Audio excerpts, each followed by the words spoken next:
Okay, if you're a JavaScript developer, you really need to pay attention to this. One of the most trusted libraries in the entire ecosystem was just turned into a weapon in a very sophisticated supply chain attack. We're talking about something that could be compromising developer machines and servers everywhere right now. And what are we talking about? We're talking about Axios. To put this in perspective, this library gets over 100 million downloads every single week on NPM.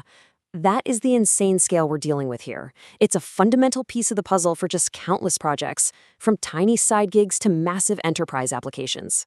You know, for more than 10 years, developers have just relied on Axios.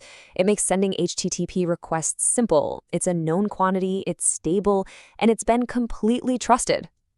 Well, it was. And just like that, that trust was completely shattered. Two malicious versions got published, and they turned this super helpful library into a delivery system for a remote access Trojan, or a RAT, basically giving attackers a backdoor right into developers' systems. So let's just cut to the chase and get to the most important question first. Are you compromised? Before we break down exactly how this attack worked, let's walk through how you can check your own systems. This is, without a doubt, the critical first step. All right, first things first, pop open your package.json file. If you see Axios pinned to version 1.1.4 or 0.3.4, that's a huge red flag. You're at risk. Next, dive into your node_modules directory and look for a package called plain crypto.js. If that's in there, you have a big problem. And finally, you have to scan your machine for the Trojan file itself. Finding that file is the smoking gun. It's the absolute confirmation that your system has been compromised. Okay, now let's get into the nitty-gritty and dissect how this sophisticated attack actually works once it gets its hooks into a system. Because this wasn't some clumsy smash and grab. This thing was meticulously planned. So, the weapon of choice here is a remote access Trojan. What that means is, a RAT gives an attacker complete remote control over your machine.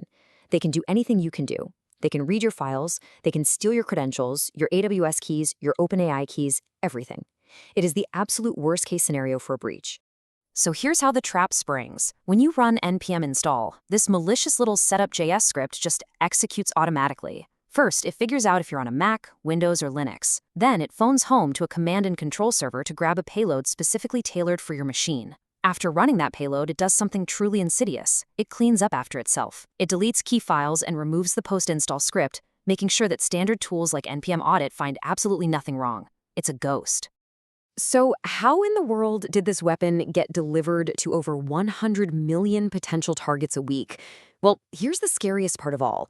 The Axios source code itself was completely 100% clean. Yeah, you heard that right. The attackers didn't touch Axios' code at all. Instead, they did something way more clever. They slipped a rogue dependency into the packaged release. It's the classic Trojan horse, right? The trusted library was the beautiful gift, and hiding inside was the danger that developers willingly pulled right into their projects. And the deception was just incredibly subtle. The attacker made a package called plain-crypto.js. It was designed to look almost identical to the totally legitimate crypto.js library. But this malicious version, it was just a wrapper with one tiny but critical addition, a post-install script that kicked off the entire attack. So, okay, this all leads to the million-dollar question, right? How did an attacker get the credentials to publish a malicious version of one of the world's most popular libraries in the first place? And this is where it gets really chilling. This quote is from Jason Seaman, the lead maintainer of Axios. This guy is a security-aware developer who uses two-factor authentication on basically everything. And yet, his account still got compromised. It just proves that even the most vigilant experts can be targeted. The evidence is right there in the metadata. See, legitimate releases of Axios show all the security data from GitHub Actions, which tells you it came through a secure pipeline. But the malicious versions, they have none of that. That complete absence is a huge clue. It strongly suggests the attacker found a way to bypass all the modern security checks entirely. And that points to the most likely culprit, a stolen, long-lived legacy NPM token. These older tokens, they don't have the same strict permissions, and here's the key part, they bypass two-factor authentication requirements. So a single stolen token, maybe compromised years ago and completely forgotten, was probably the key that unlocked the entire kingdom. So all this brings us to the most important part. What do we do now? And, more broadly, what does an attack like this mean for the entire open source ecosystem? Okay, if you are affected, you have to act immediately. First, upgrade to a patched version of Axios. Do it now. If that RAP file is on your system, you have to treat that machine as a total loss. Wipe it, rebuild it from scratch. And maybe most importantly, revoke and rotate every single credential, API key, and token that was stored on that machine. Assume everything is compromised. This attack really shines a light on a terrifying reality in open source software. It's not just about this one compromised package.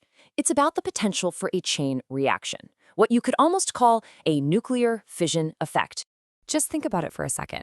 The malware from this attack is designed to steal credentials, so what happens if it steals the NPM token for another popular library from an infected developer's machine? Well, then that package could be compromised, and it would infect its users, and the cycle continues, creating this massive cascading failure. One breach triggers another, which triggers 10 more, spreading exponentially through the entire software supply chain. It's a pretty sobering reminder of just how fragile the trust that holds our entire interconnected world together really is.